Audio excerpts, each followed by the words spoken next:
Os problemas do livro da irmã Mary Joseph tem alguns, levaria muito tempo para comentar um a um, né? Mas eu vou escolher um problema para comentar. E, aliás, vou comentar dois porque um é fácil. Né? O primeiro problema é o seguinte: a Miriam Joseph não cita nenhuma fonte clássica além de Aristóteles. É só Aristóteles, né? E ela faz umas referências assim rápidas a desenvolvimentos da lógica, como, sei lá, Porfírio, a árvore de Porfírio e tal, mas ela não vai para uma obra e tira coisas de lá para justificar a concepção dela do que é o Trivium. Então, o primeiro problema do livro da irmã Miriam Joseph é ele é um livro da irmã Miriam Joseph. Ele pode ter todos os méritos do mundo. Eu não vou negar os méritos do livro. Eu acho, inclusive, que minha opinião pessoal é que tem. Tem méritos e não são pequenos. Mas ele é um livro da irmã Miriam Joseph. E ela começa falando que essa é a educação que foi recebida durante a Antiguidade e a Idade Média inteira. Mas espera aí, cadê as fontes? Se foi a educação que a Idade Média inteira recebeu, cadê os medievais falando? Né? Por que é só a Miriam Joseph que fala? Então, esse é o primeiro ponto. Né? É um ponto assim preliminar, digamos. É claro, você pode dizer, não, tá tudo lá, só que está compactado. Ela não citou. Só que isso não é verdade. Vou mostrar que não é verdade no segundo exemplo. O segundo exemplo, logo no começo, a irmã Miriam Joseph faz aquela introdução linda sobre as artes liberais, né, que ela acho que está muito correta, falando sobre, por exemplo, a questão do artesão que constrói sei lá, uma mesa e a flor que desabrocha, por exemplo. Né? Então, o artesão, ali nós temos uma arte mecânica. Né? No caso da flor que desabrocha, como é a educação liberal. Ela se destina a fazer o próprio sujeito melhorar e não a criar um objeto fora dele, né, que vai ser melhor. Então, ela vai no centro, né, ela não vai na periferia. É maravilhoso, o texto é maravilhoso, né, é muito bonito e até muito correto. Só que aí ela começa, né, ela começa o livro propriamente dito, falando da gramática. E ela fala de um negócio chamado gramática universal ou gramática filosófica. Só tem uma coisinha. Qual foi a criança da Antiguidade ou da Idade Média que foi instruída em gramática filosófica? Eu te digo, nenhuma. Nenhuma criança da Antiguidade ou da Idade Média foi instruída naquela gramática. Aquela gramática, me parece que ela é uma apresentação da teoria do Aristóteles no De Interpretatione, né? Baseada naquilo, né? Que é uma coisa que os estudantes geralmente, às vezes eles estudavam isso na fase da lógica, na terceira fase do trivium. Mas nenhum deles começava a estudar gramática com aquilo. Né? Então aquilo não corresponde ao que se estudava na fase gramatical e não corresponde nem de longe. Por quê? Porque, por exemplo, se você toma a técnica gramatical por si mesma, o que a gente chama de gramática hoje e que eles também estudavam, em certa medida, né? Os tratados de gramática que eles estudavam, por exemplo, na gramática filosófica você vai considerar que o sujeito é o centro de tudo. Né? É o que ela mesma diz lá e é o que está correto. Né? Do ponto de vista da filosofia, é isso. O sujeito da frase, o sujeito da oração, ele é o centro, ele é a substância. Né? Porque o verbo ele representa uma ação e, portanto, é um predicável, é algo que se pode dizer do sujeito, mas não é o centro, não é o núcleo.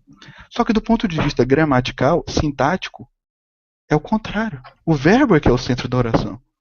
Se você não sabe o verbo, você não tem nem como saber se aquela palavra ali é um sujeito mesmo. Ela pode ser um objeto e você não está sabendo. Né? É o verbo que vai te dizer isso. Né? Então, quer dizer, do ponto de vista da oração, você tem que ir para o verbo primeiro e para o sujeito depois. O verbo é mais importante estruturalmente. O que mostra que as leis da gramática não são as mesmas leis da lógica. Né? Bom, a irmã Miriam Joseph ela passa isso totalmente em branco. E isso é um exemplo que eu queria dar. Né? Daí a gente deriva o seguinte. Pronto. Antes que eu me esqueça. E isso é a parte técnica. Né? Agora, a gramática na Antiguidade e na Idade Média, ela sempre foi ensinada de um jeito bem diferente como ela é ensinada hoje. A gramática, eles liam os tratados, né? Eles estudavam os tratados de gramática, mas as aulas de gramática não eram centradas em tratados, elas eram centradas em análise de textos literários. é a famosa Enaratio Poetarum, em boa explicação, em bom português, a explicação dos poetas ou a explicação de poesia. Né?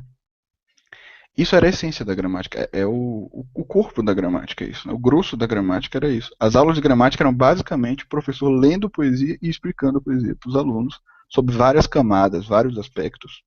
Entre eles havia o aspecto técnico da gramática, quer dizer, a sintaxe, as partes do discurso, etc. Ele tratava disso também, né? À medida que ele ia lendo e analisando a poesia para os alunos. E, bom, a irmã Miriam Joseph, ela sequer menciona a Inaratio Poetar. Não existe nenhuma menção a isso no livro. É mais ou menos como se eu fosse escrever um tratado sobre futebol e não mencionasse a bola. É mais ou menos isso. Então, bom, aí qual é o que surge daí? A questão é por que ela não mencionou? E a única resposta que eu consigo imaginar é ela não chegou a saber como isso era feito. Ela não chegou a fazer algum tipo de estudo histórico e ver como efetivamente se ensinava gramática. Ela tomou o nome gramática e atribuiu isso a uma disciplina que ela já conhecia e ela procurou a fonte aristotélica, porque Aristóteles era um filósofo que mais a influenciava. O mentor dela era o Mortimer Adler, né? Ela era muito próxima dele e ela provavelmente pegou muito doado esse amor pelo Aristóteles e ela tirou toda essa doutrina do Aristóteles. Quer dizer, o Trivium é um livro aristotélico, o Trivium da Miriam Joseph. Ele é um livro aristotélico. Tudo ali saiu de Aristóteles. Né? É, literalmente tudo não, mas pelo menos a base filosófica é toda do Aristóteles. É, e para mim a explicação, a única explicação plausível, se alguém tiver outra, me conte, né? Mas a única explicação plausível, ela não estudou a história do Trivium. Ela tomou a estrutura teórica meio que por fórmulas, né? Quer dizer, o Trivium era composto por três disciplinas: gramática, retórica e lógica. Ela pegou esses três nomes, associou com objetos que ela já tinha na mente, que eram essas artes como elas são conhecidas hoje pela pela academia, né, pela parte aristotélica da academia, e usou os tratados de Aristóteles como base para compor aquele livro. Eu acho que dá para perceber qual é o problema de fazer isso, né? Considerando que ela está, de algum modo, atribuindo esse resultado à tradição do Trivium. Só que ela não tirou isso da tradição. Ela tirou isso do Aristóteles. E o Aristóteles influenciou pouco o Trivium. A influência de Aristóteles está quase que totalmente circunscrita à parte da lógica. Né? Teve outros autores aí que foram mais importantes no processo, e principalmente na parte da gramática e da retórica. E ela segue Aristóteles em tudo, inclusive na retórica, etc. Então, eu acredito que eu exemplifiquei alguns problemas do livro, o que não é dizer, a gente tem sempre que falar isso, né? Porque senão as pessoas vêm depois com o dedo na cara. Não é dizer que o livro é inútil e nem que não tem méritos. Eu acho que é uma boa apresentação da filosofia aristotélica, de uma parte da filosofia aristotélica, e eu acho que é útil e pode sim ser aproveitado na educação liberal. Ele só não pode ser o começo dela. Porque no começo, ele já começa com uma vertente que é aristotélica e que é lógica, na sua própria estrutura pedagógica. Então, quer dizer, você não está começando pela gramática, você está começando pela lógica. Né? Isso daí já vai contra as instruções do trio tradicional. Então, é só separar as coisas, né? Não é dizer que o livro é inútil ou ruim. É só separar as coisas e saber que se ele tem méritos, não significa que ele é perfeito. Né? E aí tem uma prova meio que prática, né?